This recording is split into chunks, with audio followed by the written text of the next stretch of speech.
Ćao svima, danas podelit ću kako sam birala mojih prvi 2000 reči, kako da vežbate srpski ako učite sami.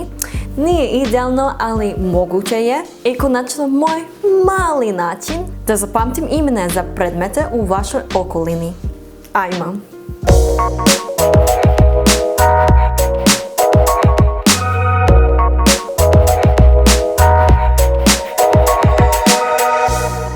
U posljednjoj epizodi učili smo o pravilu 80-20 i kako u svakodnevnom životu svako ima svoj način govora.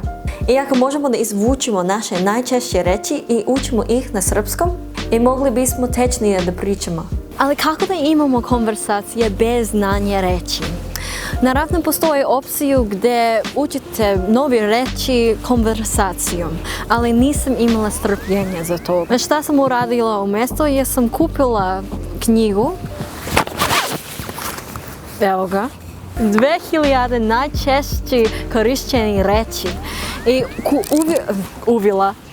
U ovom načinu mogla sam da imam konversacije, da prirodno dodam još reči u svoj rečnik.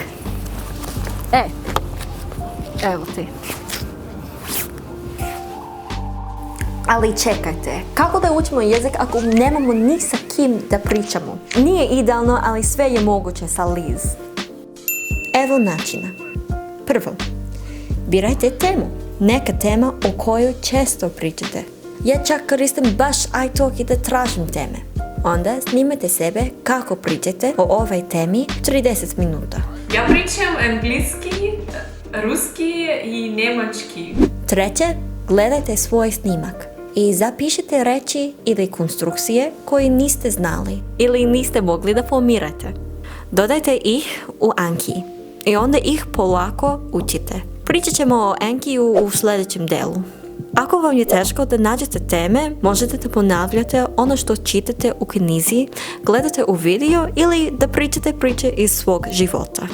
Bonus savjet, pogotovo za početnike. Ako živite sami ili sa ljudima kojima to neće smetati, stavite male etikete, zalepite ih na objekte na kojima su povezani. Meni je bio simpatičan način da spojim reči sa značenjem kada sam bila početnik. Zadatak za ovu nedelju. Birajte jednu temu koju ste napravili posle prve epizode. Zapišite 10 pitanja na srpskom, pišite ih na malim flash karticama i snimajte se kako im odgovarate 30 minuta. Opcionalno. Pogledajte snimak sa svojim partnerom i obeležite nepoznate konstrukcije i reči. Sljedeće nedelje odgovorit ću najčešće pitanje dobijem od stranaca. Kako koristim Anki?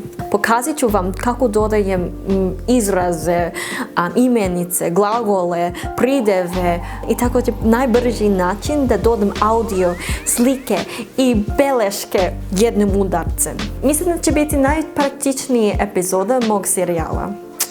Onda vidimo se sljedeće subote kao i uvek. Ćao!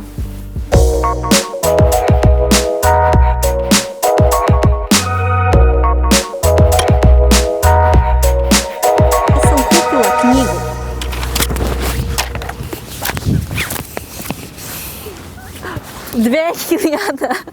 Pre nedelju dana.